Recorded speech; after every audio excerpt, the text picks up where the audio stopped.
골목 어귀 오래된 철제 쓰레기통 옆에 쪼그려 앉아있던 할머니가 있었습니다. 낡은 외투와 뒤죽박죽 묶인 머리, 손에는 늘 작은 비닐봉지가 들려 있었죠. 동네 사람들은 그녀를 쓰레기통 할머니라 불렀습니다. 아이들은 그녀를 피해 다녔고 어른들은 그저 곁눈질만 하며 지나쳤습니다. 저 역시 그렇게 생각했습니다. 저분은 왜 늘 저기서 쓰레기를 뒤지고 있는 걸까? 그런데 그 생각은 완전히 틀렸습니다. 어느 날 엄마가 갑자기 쓰러졌습니다. 작은 분식집을 운영하며 늘 괜찮다 하던 엄마였지만 결국 무리한 몸은 버티지 못했습니다. 응급실에 실려가는 순간 저는 세상이 무너지는 것 같았습니다. 저는 무엇을 어떻게 해야 할지 몰라 두려움에 그저 떨고 있었습니다. 그런데 엄마 병실에 가장 먼저 찾아온 사람이 있었습니다. 바로 그 쓰레기통 할머니였습니다. 예, 내 엄마 많이 아프대냐? 걱정하지 마라. 병원비는 내가 낼 테니 치료부터 먼저 빨리 시켜. 순간 저는 귀를 의심했습니다. 병원비를 낸다고? 저 할머니가? 그분은 늘 낡은 옷차림의 쓰레기통 옆에만 앉아있던 분이었는데 며칠 뒤 충격적인 소문이 동네에 퍼졌습니다.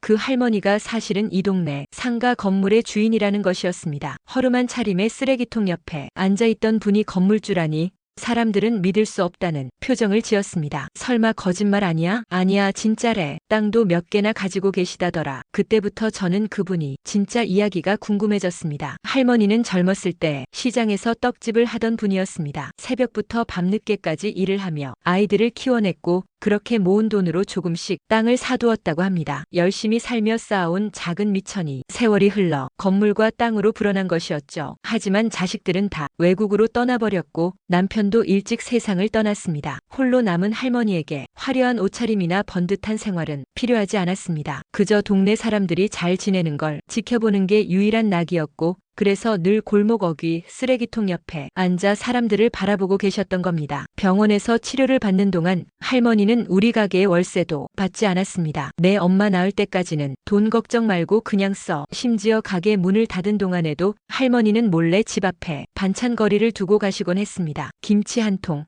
따끈한 국, 여러 가지 반찬들, 쌀이 담긴 작은 봉투까지. 저는 도저히 궁금증을 참을 수 없어 물어봤습니다. 할머니, 왜 저희한테 이렇게 잘해주세요? 할머니는 잠시 웃으시더니 이렇게 말씀하셨습니다. 옛날에 내가 너희 엄마 나이였을 때 나도 누군가의 도움을 받아 살아났거든. 지금은 빚 갚는 셈이지. 인생이란 게 그래. 받은 건 돌려주고 또 언젠가 너도 누군가를 도와주면 되는 거야. 그 말씀을 듣는 순간 제 가슴이 뭉클해졌습니다. 몇 달 뒤 엄마는 건강을 회복했습니다. 다시 가게 문을 열자 손님들은 기다렸다는 듯 몰려왔고 장사는 예전보다 훨씬 잘 되었습니다. 그때서야 엄마는 조용히 고백했습니다. 사실 내가 어릴 때 크게 아팠던 적 있잖아. 그때 수술비를 내주신 분도 바로 그 할머니였단다. 그 은혜를 지금까지도 못 잊고 있었는데 또 이렇게 우리를 도와주시네. 저는 그 말을 듣고야 깨달았습니다. 그 쓰레기통 할머니는 이미 오래전부터 우리 가족을 지켜보고 계셨던 거였습니다. 시간이 흘러 할머니는 조용히 세상을 떠나셨습니다. 하지만 그녀가 남기고 간 따뜻한 마음은 여전히 우리 동네에 살아있습니다. 사람들은 여전히 그녀를 쓰레기통 할머니라 불렀지만 사실 그분은 가장 큰 부자였습니다. 돈이 많아서가 아니라